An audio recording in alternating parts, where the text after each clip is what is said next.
All right, everyone. Welcome back to Masari's Unqualified Opinions. I'm Ryan Selkis at 2-Bit Idiots.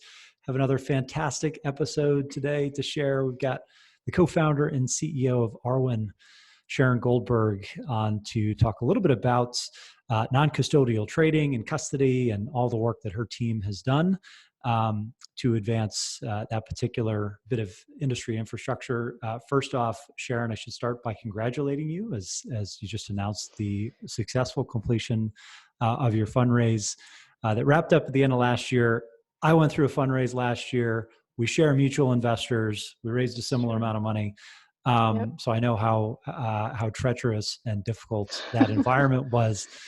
People think that the nadir of the bear market was the end of 2018, which is true if you're a trader. But if you're raising venture capital, you know that there's a little bit of a lag on when the excitement starts to pick back up. So big milestone, and you and I have had the opportunity to meet a couple of different times now at various events. And we've been a fan of Arwen's from afar, but really excited to introduce the company to more of our listeners and watchers and subscribers, because we obviously think that you are towing the line between building a bit of institutional infrastructure that is important, but that it is also maybe towing the line with the original cypherpunk ethos of crypto and the concept of being your own banker, or at least taking more control over your participation in the crypto economy. So why don't we start out? I like to ask all my guests about their origin stories, because it's fascinating, especially at this stage, to hear all of the different drivers that ultimately propelled people into this industry. So what was your background? How did you initially get into crypto? And then how, as an entrepreneur, did you settle on Arwen as the project that you really wanted to drive forward for years? Yeah, so actually I didn't start out as an entrepreneur, and I still find that description to be a little odd, because my background is really technology. I'm a computer science professor at Boston University, and I started out as a PhD student, really. My interest in this field came during my PhD. And it was really only about 2.5 years ago that I kind of jumped out of academia and started this company with one of my PhD students. So the story is really doesn't start from entrepreneurship. It starts from really technology and engineering and being an academic. So I started my PhD at Princeton in 2004, and I actually started out doing optical engineering. I was doing like conveying communication messages over light at the time in 2004. And so somehow I fell into this project, which we were studying encryption using light. So using light to encrypt signals. And then, you know, about 3 or 4 months into that project, I realized I didn't understand what encryption actually was. Like, what is the definition of encryption? Like, we all kind of know, but I didn't really know well enough to actually, you know, develop systems or think about them. And so I took a course in cryptography at Princeton in 2005 with Boaz Barak. And, you know, at the time I was an engineering student, so I didn't really understand cryptography at all, because cryptography at that time at Princeton was taught as a theoretical computer science topic. And I went into this class and I just loved it. It was like, I fell in love with it. I ended up deciding that I was going to switch my focus for my PhD. I ended up switching advisors, moving from electrical engineering into computer science, and really wanted to work on cryptography in 2005 after I took that course. And it was like this thing that happened where I got involved in this course, and I just like couldn't do anything else. I was just spending like 3 days a week out of 5 studying for my crypto class, which was like really unacceptable, because I was supposed to be producing research as part of, you know, my PhD, and I wasn't doing any really. So that went on for, you know, 4 months. I finished that course. I switched into computer science, and then I realized I wasn't very good at being a cryptographer, because I still wasn't a computer scientist. And so I started working on something I did know, which was communications and networking. And back then, 2005, 2006, I was sort of in the early cohort of people working on network security, so applying cryptography to internet technology. And that's what I did for my PhD. And I finished in 2009 as a network security researcher in academia. At the time, no one really knew what network security was in academia. I remember having to answer questions about whether was I a theorist or was I building systems. No one really understood. And then, you know, became a professor at BU in 2010 and was there for a while. And by the time, you know, 2015 came around, already 5 years in, everyone understood exactly what I was doing, because there were a bunch of us who had kind of come up at the same time and were doing this type of research, which is really applying cryptography to systems. And so that's my background really from academia. And I've always, you know, all through my career, I've always been really drawn to like building systems, getting people to use them, but also with like crazy new advanced technology. And so I did that for a long time in academia, really focused on the internet. So, you know, internet routing, DNS, like the naming system. I did a bunch of work on network time, so how your computer gets time on its clock, all that stuff, you know, really the plumbing of the internet. I just love that stuff. And then in 2013, I have a PhD student join my lab. His name is Ethan Heilman. Spoiler, he's my co-founder. And he was obsessed with Bitcoin. So I was aware of Bitcoin up until 2013, but I wasn't obsessed with it. But Ethan was obsessed with it. And, you know, having him in my lab, you know, initially he came and he worked on like problems that I was interested in. So our first 2 papers together actually are internet routing security. But then after that, you know, it was like apparent that we were going to have to work on Bitcoin. So in 2014, we started working on Bitcoin. And we wrote a couple of papers together. One of them is eclipse attacks. So, you know, if you're interested in blockchain technology, you're probably aware of the standard attack on blockchains, which is basically that you surround a node with adversaries and feed it bad information. That's called an eclipse attack because you've owned all the connections to that node and you can just lie to it and tell it all these things. So we actually were the first really to think about that in the context of blockchains and Bitcoin in 2015. And Ethan was, you know, we had a bunch of improvements to the Bitcoin protocol that we came up with as part of that paper that Ethan actually ended up contributing to Bitcoin Core. And that was sort of where this whole thing started.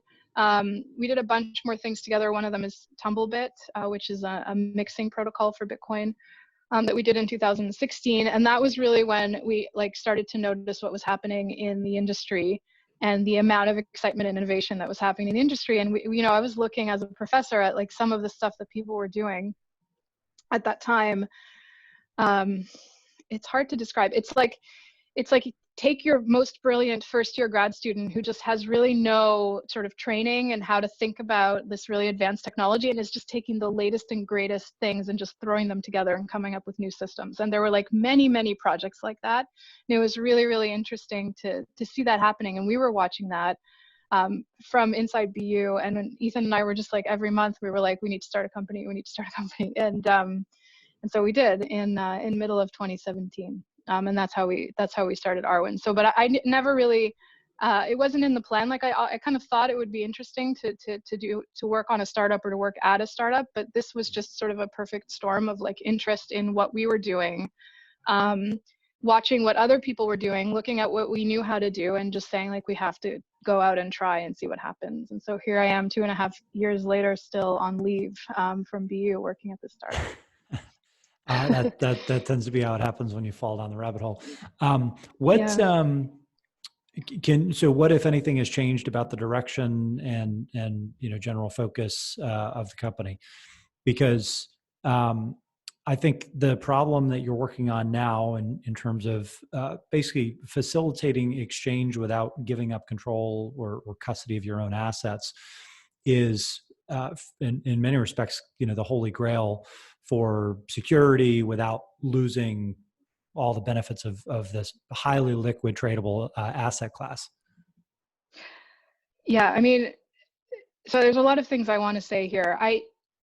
So I think the reason I'm in this space to start with is this whole aspect of what we call, you know, the non-custodial nature of a lot of this trading or settlement or security. All of that stuff is what fascinates me, right? So what is so interesting about blockchain technology, right? I can have control of my asset by holding cryptographic keys, and I can do things with my asset, but I'm not trusting any single party. I'm trusting the blockchain. And that is just really almost like the holy grail for cryptography, because what cryptography actually is you look at your systems and you look at all the different points of failure and you just try to get rid of them one by one. And in you know, traditional cryptography, we always have this notion, it's like almost like a cop out of this trusted third party. So if you look at, for example, TLS, which is what secures your connections on the internet, HTTPS, you know, we all see the little lock in the corner of our browsers. Like at the end of the day, what is securing TLS? It's actually these things called certificate authorities, which are trusted to certify the correctness of public keys. And one of the things I worked on, previously is just like the amount of places that you can attack these certificate authorities, because they're essentially single points of failure. And it's even worse. In fact, it's like multiple single points of failure all through the ecosystem. So when you look at cryptography and you look at like the way these systems have applied, it always kind of goes back to this one single point of failure. And this is what we hate as cryptographers, right? And so when the whole blockchain technology burst onto the scene, like the fascinating and breakthrough aspect of this from a technological sense is you've eliminated this trusted party. And so, you know, you talk about cypherpunk or libertarian, like I'm really a cryptography academic in background, but we always look for like, how do we get rid of the trusted third party? And blockchain does that. And that's the reason that it's fascinating, right? And so when I look at the space and when like why I'm in the space and why I think almost everyone on my team is in the space is the same reason, is that we look at this technology and it just allows us to do things in a way that eliminates risk, eliminates centralized agents, eliminates trusted parties. And that's fascinating. And that's something that's impossible, you know, in the regular world. You just can't do that with money, with fiat. You can't do that with stock certificates or corn. You can't do that with traditional assets, but you can with blockchain assets. So, you know, when I look at the space, like there's almost like, and you know this, like there's these kind of two streams running through the space. You've got this stream that is just sort of taking traditional financial infrastructure and just reproducing it, right? So we have like custody, we have, you know, I'm going to be your custodian, I'm going to store your Bitcoin the same way that your bank stores your dollars, right? Or you have the sort of the complete other approach where you have the non-custodial, where you're going to hold your own keys and you're going to control them and no one can tell you what to do with your Bitcoin, including the party that wrote the software that's allowing you to move the Bitcoin around, right?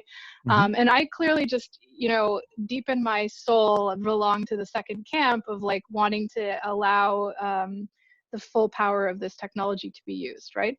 So that's kind of the like what brought me in. Now, in terms of the company itself, we're not actually focused on the custody problem, we're focused on the settlement component. And settlement just means how do you move assets around when you have two parties that are transacting. And so what we're doing is when we think about settlement, I really think about it as like a two-party protocol where there's like Alice and Bob and they're trying to move assets between each other. Alice doesn't trust Bob and Bob doesn't trust Alice, but they want to swap those assets in some way. And there's an easy way to solve this problem, which is both Alice and Bob trust a third party and allow the third party to settle the trades, right? And that's what we have today at centralized exchanges. That's what we have some of the clearinghouses that are being built by some of the custodian players in the space right now. And that's really, you know, that's what we do in traditional finance, and that works and it makes sense, but it doesn't take advantage of the full power of the blockchain, and it doesn't, you know, it's not the reason that I got into this space, and a lot of people that are part of this space got into this space. So, you know, what we really want to be doing with this technology is demonstrating that you can do more with crypto assets than you can do with regular assets. So, you know, where that puts us in the space is that essentially we want to allow people to custody their assets however they want, right? So I have my own opinions, right? I love some of the non-custodial institutional products that are out in the market right now. I think they're so cool and amazing that people are actually using this technology now in a non-custodial way for big money. It's just really incredible, some of these players that I'm sure we all know. But there's also a whole bunch of, you know, third-party custodians that are essentially acting like a bank. They're holding your assets for you. You can't really control them. If that party decides that you don't have access to your assets anymore, then you just don't have access to your assets anymore. From our perspective, we're happy to plug into all the different parts of the ecosystem, but the way we want to plug those parts together for settlement is to allow people to maintain control of their assets through whatever solution they want to custody in. So if I choose like like something like a BitGo, which controls my assets on my behalf, right, and I could not get my assets out if BitGo doesn't want me to, and you know, that's fine, but we still want to maintain control. You should still maintain control of your own assets where you've chosen to place them, and not, you know, have to trust your counterparty or trust some kind of other centralized clearinghouse with those assets. So that's really our approach, is to facilitate this settlement without having to really kind of take the assets out of the control of the place you've decided to put them in custody. And there's three different players here that you alluded to that are you're interfacing with this protocol. So there's the OTC players, the custodians, the exchanges. The protocol itself is centered around cross-blockchain atomic swaps. Before we get into the weeds of how this works, just define that at a high level and give the explain like on 5 explanation for how exactly those types of trades are executed. Right. So the idea is the following. If you have two parties, Alice and Bob, that would like to do a trade, what an atomic swap will do, so for those people who can actually see me, Alice has her assets and Bob has his assets. What an atomic swap will do is it simultaneously swaps Alice's assets with Bob's assets at the same time. So you cannot have an outcome where Alice has both her asset and Bob's asset. And you could also not have a case where Bob has both his assets and Alice's assets. And this is really important because you have two parties that potentially don't trust each other. You know, you don't want to have your assets in the other party's control if you're not sure you're going to get the other asset back. So what an atomic swap guarantees that if two parties are going to swap something, it is guarantees that either the swap will happen or it will not happen. That's what an atomic swap does. I'm so glad that you gave that explanation with your hands too, because maybe we have the first TikTok video that we can work with on that. So we're going to overlay some music, and we're we wouldn't do that to you unless you give us permission. I have to see it first. Yeah, right. We'll co-edit it. We can get creative. Okay, so explain then the different settings and different players here that you're ultimately integrating with. What does this process look like to connect a ledger wallet, for instance, to a major exchange so that using the Arwen trading protocol, you can trade on the exchange while still just passing these assets seamlessly and on a non-custodial basis? Right. So, you know, I'm going to keep it at a high level and then I'll go into the different use cases of the protocol, right? So the idea of the protocol, in order to Do you want to aim the screen up just a bit? Sure. There you go. Yeah. So, so the idea of the protocol is like this. If you would like to atomically swap assets, if you would like to do what we're calling it a simultaneous swap or a simultaneous send now, just because in finance the word swap has other connotations that really have nothing to do with settlement. But anyway, so in the simultaneous send or atomic swap protocol, the idea is that you have Alice and Bob, and they are going to transfer their assets into an on-blockchain, multi-sig address, where the signatures are controlled by Alice and the counterparty. And it's not just your basic multi-sig that you're thinking of in your head, like Alice and Bob have to sign, or 2 of 3 multi-sig. It's actually more complicated than that. But the idea is just to think about this multi-sig smart contract or escrow that you put your assets in. And then when both of the escrows are set up, you know, Alice's escrow and Bob's escrow, then you can effectuate the swap of the assets across those two. So that's really at high level how the protocol works. And what our protocol really does is, you know, first step is transfer and the second step is swap. That's what we're doing. So we have since I think it was April of last year, we have been live on a centralized exchange, KuCoin, to allow non-custodial trading on a centralized exchange. And that is being done using an RFQ instrument.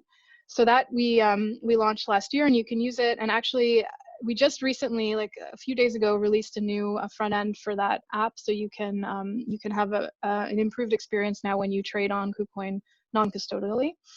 And so I guess what I wanted to talk about today was that, you know, we've been in this market for about a year with a product that's live, and we were looking at a lot of different places where this product fits in. So what's really interesting about our product is that we actually started out with an RFQ instrument. RFQ means request for quote.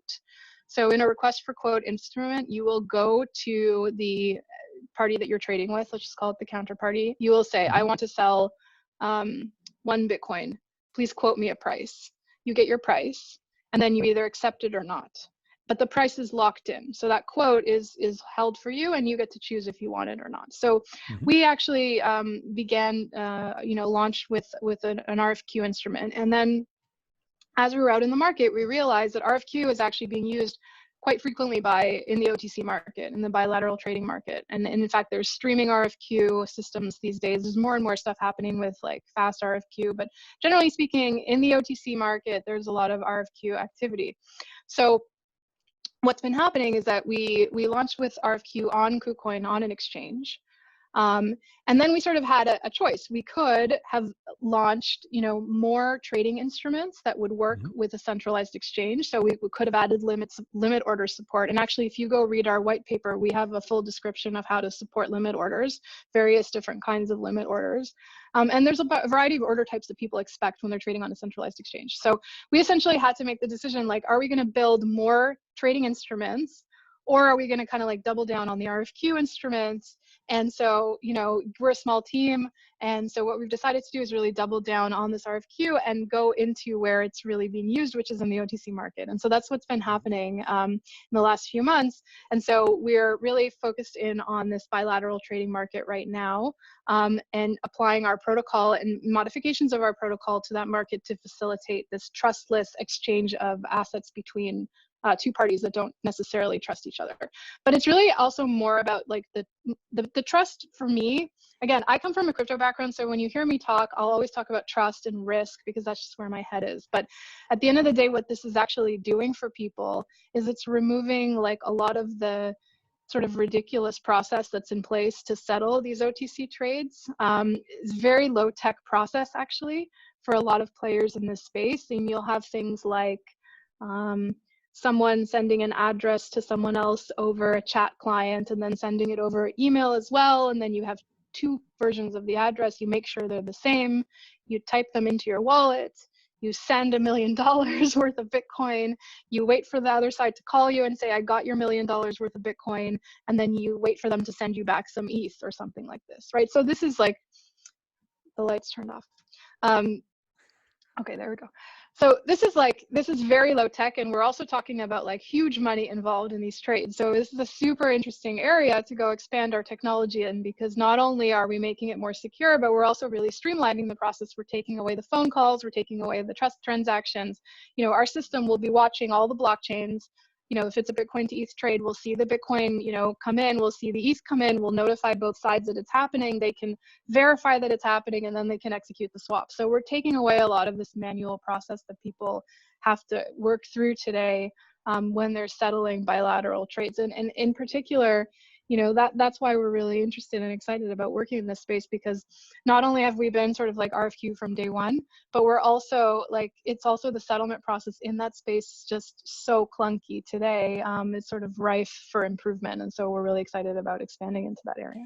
Do you work with existing systems for OTC order execution, or is this a new front end that someone like Jump or Genesis Trading or these other mega OTC desks have to incorporate? Yeah. Well, our plan is to integrate as much as possible. So we are, in conversation with a lot of the players you might think of to get this integrated. So yeah, generally speaking, we want to be where the traction is. So there's a lot of platforms that people are using to move assets around, to move these big money assets around, and so we want to be as close to those platforms as possible. You mentioned the communications issue of just sending something via email or via whatever chat application you're talking about. What is the typical window of time that many of these quotes are open? Because the markets can move so quickly, and I'm sure it varies desk by desk, but what have you, are there technical limitations on the window of time that you're able to execute a trade using Arwen, or is it really at the discretion and parameters that the desks themselves stipulate? Yeah, so it's interesting because what we're getting into right now is really like post-trade settlement via Mm-hmm. like a netting approach versus like, real-time settlement of a trade. So Mm-hmm. Arwen that you can use today on KuCoin is doing real-time settlement of a trade. And so what that means is that like when you do your trade, the second you accept the quote, that is the second at which you actually received the asset that you've purchased. Right. So that's how, if you use Arwen today, it is doing a like instantaneous settlement on a per trade basis. In the OTC market, we can do both. So we can have instantaneous settlement on a like individual trade basis with an RFQ instrument. That is, that's exactly what we're doing on a centralized exchange right now.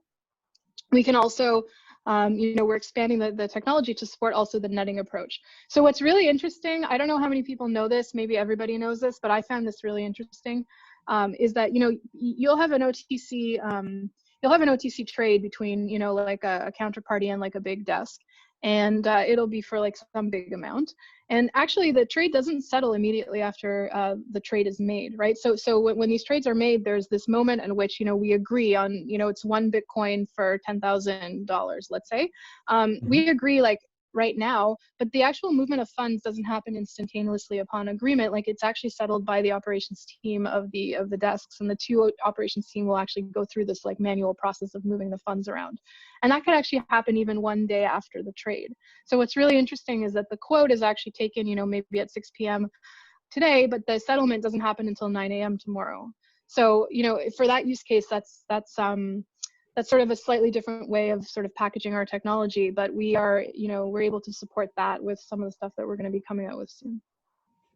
The post-trade.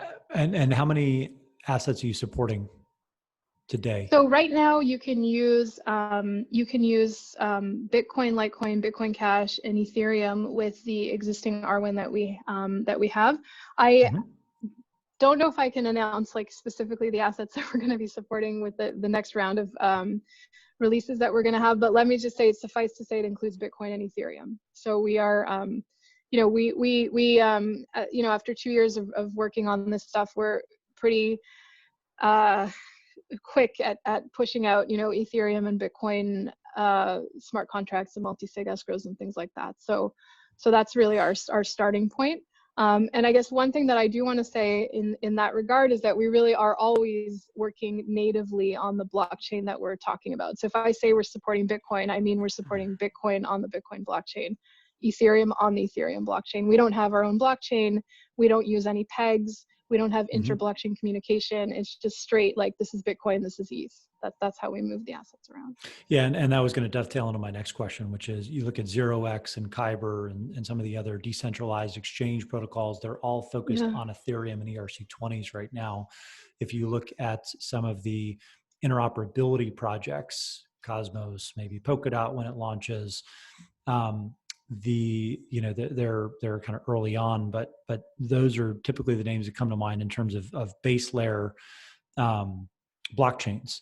Whereas the approach you've taken is inter-blockchain and layer 2, which seems unique. But how do you view the non-custodial exchange landscape and your positioning versus some of the Ethereum DEX protocols and the interoperable base layer blockchains that seem to be taking between the three approaches? I don't know that we can really tell what's going to take off or what's ultimately going to be the winner, but I'm curious how you've contemplated this.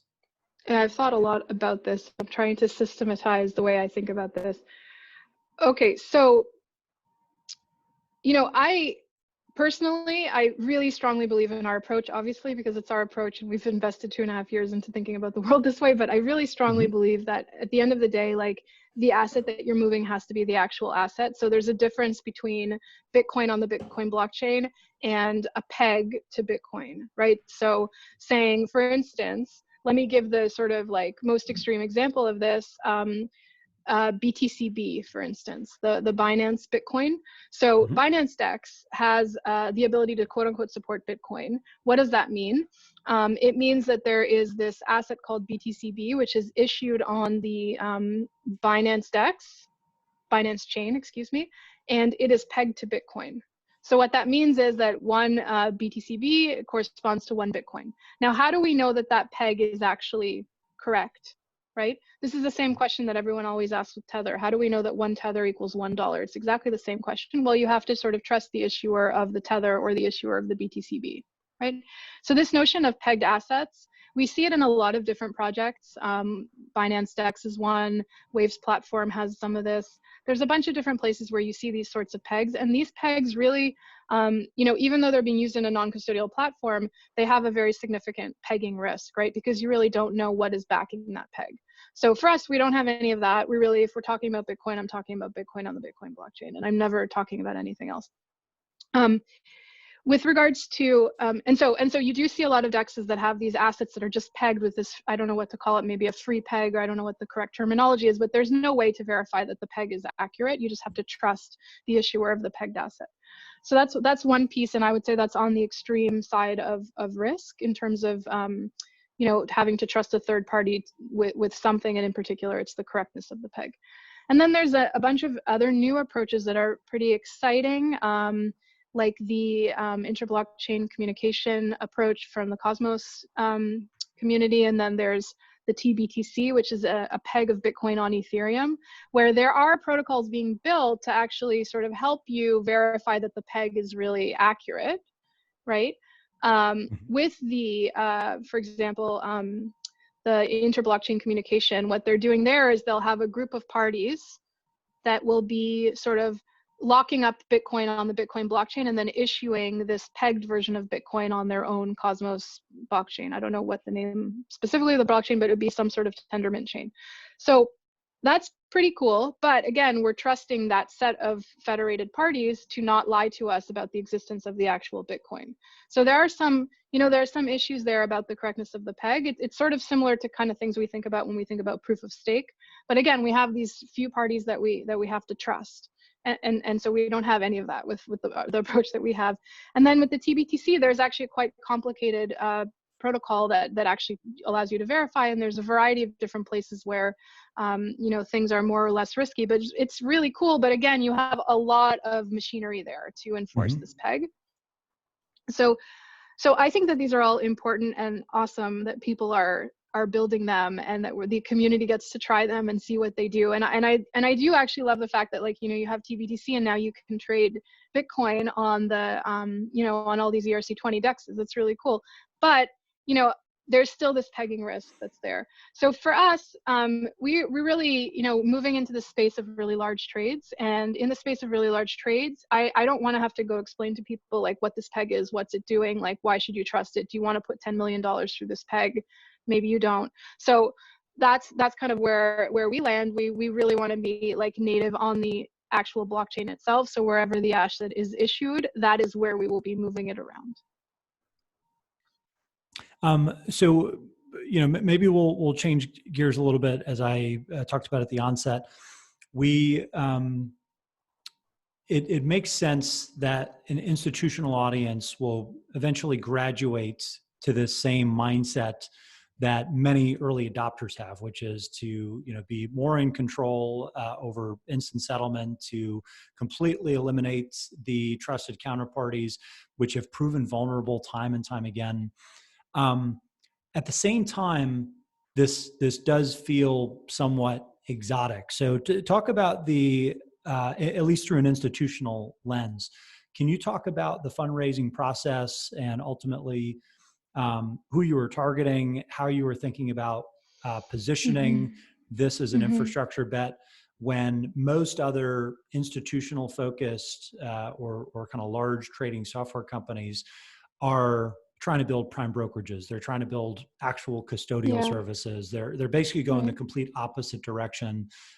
As you think about those types of entities, there's quite a bit of spending that's required for just compliance and you know, security and whatnot. Okay, so I don't agree that everyone is going in that other direction. I think that the industry is bifurcating. In fact, I think that there are certainly entities going in the, we are going to be a prime broker, we are going to go get, you know, a trust company license, and we're going to be a money transmitter or whatever it is. Those are really smart and, good place, but they're not everybody's play, right? There Mm-hmm. is actually, a growing group of custodians, and I'm only talking now about the custody market. Like you have Unbound, you have Curve, you have Fireblocks, you have a bunch of these players, Casa, right? There's a bunch of players that are actually saying, no, actually we want users to make the decision about when their assets move, and we don't want to hold the keys, and we don't want to be a trust company, and we don't want to be a money trust, right? So they're not taking the regulated centralized bank type of approach. They're taking the self-custody approach. So when you talk about the fundraise, I just, we're always, every time we hear anything about a custody company, we immediately like, who are these? What are these? What are they doing? How do we talk to them? How do we see if we can work with them? Like, we're very, very interested in all of the companies in that space and all of the different Mm-hmm. ways they're doing things. Because for us, it's just a way of storing keys, and we just want to use keys to move crypto around, right? Yep. Sorry, we don't want the keys. We want someone to keep the keys while we use them to move crypto around. So, Mm-hmm. I think that there are both types of companies in the space, and I think it's extremely exciting that both exist and that people are actually out there like really using some of the non-custodial technology, not just only gravitating to this like traditional banking approach. So, like there was a time when I remember I was fundraising, I don't know, maybe 2 years ago or something, and people were saying, well, this is non-custodial, everybody needs custody, so I'm not going to fund you. Like that actually happened, I think, at maybe the first time we were fundraising. And Mm-hmm. it's really funny. And at the time I was just sort of like caught off guard, like I didn't know what to say. And this was also before a lot of these companies, like I think it was before I'd heard of Anchorage, and before I'd heard of like Unbound and all those other companies. So I was like, okay, that's not my point, right? Like, of course people need custody. I'm not after like saying that nobody's going to have custody. I mean, the coins have to be somewhere, the keys have to be somewhere, right? The point is, how are you actually moving them around? And so there's different ways of moving them around. One way to move them around is give them to a third party and ask the third party to move them around for you. And in fact, that's what you do when you're on a centralized exchange, right? Mm-hmm. Or that's what you do when you're on a centralized clearinghouse, like the DTCC. You give your assets to this party and then they move things around for you. And you trust them to not, mess things up or lose your assets. So, while everybody needs custody, what we're really focused on is the settlement piece, the movement of assets, but we want to do that without having the centralized party. So, I think in terms of fundraising, the kind of the first time we went around, there was a bit of a like having to sort of iron out this narrative, and it was very early though, and so we actually did have investors that would say to us, like, we're not going to invest because you're non-custodial and we believe in custody. And Mm-hmm. and I can say I remember that happened to me with one investor, and I just sat there like, it took me. Was it a Main Street investor, or was It it was like, no, it was a blockchain investor that said this to really? me, and I was just like, oh, I don't know what to say. And then afterwards, I mean, now it seems laughable, and this was 2 years ago, so like we didn't understand the Mm-hmm. market 2 years ago the way we understand it now. I mean, we collectively as a community, but people did take that line. But I think with the recent fundraise that we did actually was I didn't see a lot of that. I didn't see a lot of questions about like, well, you're non-custodial and people are going to want to custody their assets, because I think people understand that like our value proposition is like, good, custody your assets where you would like to custody your assets. But when you're settling, you shouldn't have some other third party that's now taking control of your assets, right? You should be able to settle, but maintain, control of your assets where you've chosen to place them, not in some other third party that you now have to trust. So, I mean, that message was possible to convey, the second time around. I feel like the biggest thing that Arwen solves is it finally splits the custody and exchange function, because the dirty little secret in crypto is that most people use exchanges for custody, even though you say you're not supposed to, not your keys, not your coins. You see all the exchange hacks. The reality is that's where the liquidity is. The major exchanges are the top funded organizations in the entire world when it comes to this ecosystem. And so they have the most engineering resources, they have the most security spend, they have the most regulatory oversight. It becomes a little bit easier. Well, and they're the oldest too, right? So they've just had longer amounts of time to prove themselves. But step one to kind of removing those counterparties as natural monopolies is just being able to split the custody and trading elements more definitively. And to date, that's not really happened. You're starting to see that dissipate a little bit. And certainly, Arwen, I think, presents one possible option for Yeah, folks but who are even looking to let's talk about self-custody. your use case. Let's say there's an Mhm. exchange, let's call it exchange A, and you love this exchange. You think it's like the best exchange. It's so secure, it never got hacked. You really trust them with your assets, right? And you decide, you know what, I want to custody my assets on this exchange, exchange A. But now you want to, let's say, go do an OTC trade, and there's some dealer out there that you just found this amazing price for some Bitcoin you want to buy, but like, who knows exactly who this dealer is? Do you trust them? Do you want to send $1 million worth of Bitcoin to them, like not really knowing? No, actually, you want your assets to stay inside exchange A, right? And that's actually a Mhm. use case that we can help with. We can facilitate a swap between, your assets at an exchange, in custody and exchange, and this dealer who you may not feel as comfortable with as you do as with the exchange, right? So for us, like, it's really just about facilitating the movement wherever people feel comfortable storing their assets. The way we kind of like burst onto the scene was to say, well, we shouldn't be custodying our assets at exchanges at all. You should have them in a custodian, or you should have them in self-custody. You should have them in your ledger. You should have them in like something like Anchorage, whatever it is. But the thing that we're now finding is that really people have their opinions about who they trust with custody of their assets, and maybe it's self-custody, maybe it's third-party custody, but the point is that when they're doing trades and when they're doing deals, we want to facilitate those types of that settlement between parties that don't necessarily trust each other, because it's really limiting the ecosystem if you can only trade with people who trust sort of the same custody solution that you trust, right? And so Mhm. that's what we want to break through with this product. Makes sense. Um, what if anything, have you changed your mind about in the last 6 months with respect to either the institutional market or the the evolution of the atomic swap market? Because what I find fascinating about the state of the industry right now is so much inter blockchain communications and swaps architecture is more or less going to hit the market at around the same time. And it happens to coincide with the emergence of quote unquote ETH killers, right? So you've got, on the one Mm-hmm. hand, you've got these smart contract platform wars. At the other, you have finally a set of native tokens that might be interesting for an institutional investor, that most likely being a crypto hedge fund, versus someone like Fidelity opening up support for Cosmos or Polkadot, which might still be a ways in the future. Yeah, down the Um, road. how have or how will some of these impending launches impact your strategy when it comes to support, when it comes to using layer 2 settlement versus base layer settlement, if you have a system like Polkadots or Cosmos that becomes a little bit easier to work with over time? So it's a really interesting question. I think for us, I don't think it changes too much, to be Mm-hmm. honest. We are focused, again, we're Bitcoin and Ethereum focused at the moment in terms of like what scripting languages we support. If we wanted to, bring in like an ETH to Atom swap, that's something we could do. We would need to support the Atom contract, like scripting language, which is just, not that hard to work with. It's actually very easy to work with, what Mm-hmm. they've developed there. And then that would just be like an additional leg to what we've done. So, you can trade more assets, settle more assets against each other.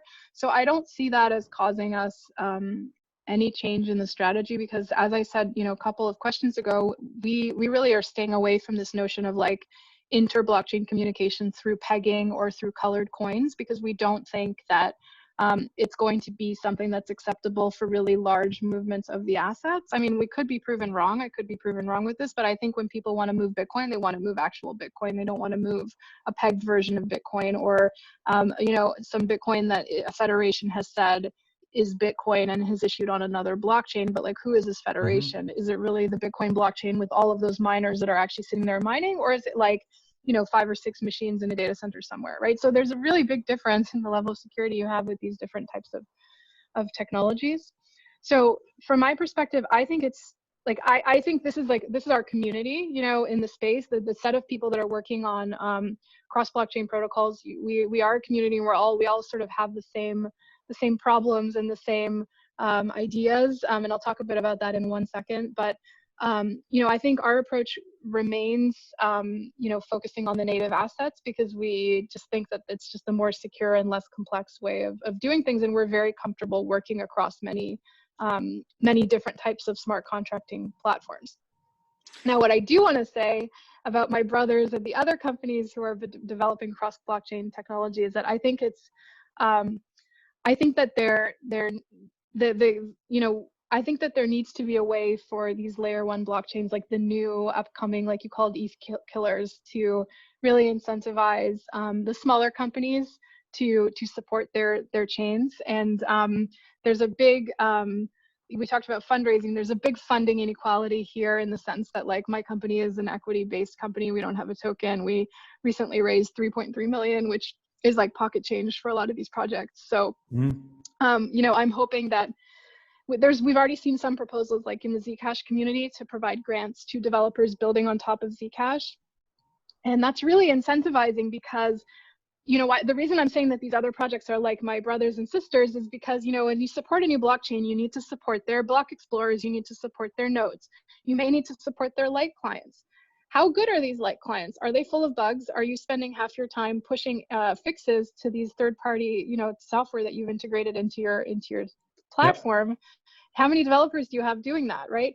And it's expensive. It's really expensive, right? And especially because if you're, you know, doing innovative things like a lot of the cross-blockchain companies are doing, we are stressing these blockchains in ways that they maybe didn't expect, and so that just, like, you know, opens more, you know, more bugs. So I really like what the Zcash community is doing with these grants for projects, because that gives, like, actual reasonable and sustainable amounts of funding to allow us to actually support a lot of these chains without having to basically take in VC money, like sell a portion of the company in order to deal with other companies' technical debt. So I think if anyone's listening to me from layer 1 blockchains, I would love to talk to you about, like, what you can do to help companies like ours build support for your technology when we're small and we don't have you know, quite the same amounts of funding that that these bigger companies have. Because ultimately what we're doing is we're providing utility to these chains, and we're stressing their tech in a way that they maybe didn't expect, which is really good for them, right? Because the tech actually will improve, and you will see, you know, developers from companies like mine pushing upstream patches to different things. So we've done a bunch of things, for instance, for Bitcoin Cash. It turns out one of my developers is just always sending things up. You know, we find something, we fix it, and we push it up. So I think that's just generally good for the ecosystem as a whole. So if I can stand on my soapbox for 5 seconds, that's what I would say. Well, you know, it's fascinating, and maybe that's as good a place as any to wrap up, because I know we're getting short on time here. You know, we've seen that as well, right? And whether you buy into the quote unquote fat protocols thesis, where the lion's share of the returns are going to go to these protocol tokens and these, you know, asset powered networks, whether you believe that or not, the current reality is that's the breakdown of funding and deployable capital in the industry, right? So, you know, we see this ourselves with our registry initiative. You know, some projects that have raised, you know, tens, hundreds of millions of dollars will say, oh, well, you know, why should we be engaging with Messari and paying this license to be on your registry?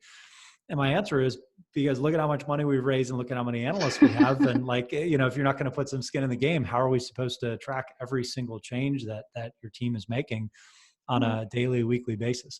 And I think that's true for all types of infrastructure companies. I obviously certainly jives personally, and it creates an interesting dynamic that I think is very unique to crypto, where everybody agrees that some of these different bits of infrastructure are needed, but exactly how they get funded is you know, still very much up in the air. Yep. Sharon, it's been so great learning a little bit more about the company, about the project, and where can people find you, find Arwen, and learn a little bit more if they want to get involved? Or we are in Boston. We are we are all about Boston, actually. Good. So we're in Boston. We're a team out of BU, and I think a majority of the team is actually out of BU, including me, including my co-founder, even including people who graduated before I even got to BU. We have one person like that on the team. So we are in Boston. We'll be here, and MIT Bitcoin Expo in a couple of weeks. Would love to meet people there. And then with regards to trying out what software we have, we just recently put a new front end on our exchange trading software, which applies our protocol to non-custodial trading on centralized exchanges. So you can try that out right now. And then in terms of the expansion into the bilateral settlement in the OTC market, that's still pending. I'm going to be talking a little bit more about that in a couple of weeks at the expo, at MIT Bitcoin Expo. And that's going to be more software that you'll be able to try out will be coming in a few months. So excellent. Well, I'm a Boston College guy. I won't hold that against you. Other than that, it was a pleasure finally having the chance to do this episode. I know it's been long overdue. So good luck with the rest of the year, and hopefully we'll have you on for another update soon. Awesome. Okay. Thank you. And to everybody tuning in, until next time, be good. Peace.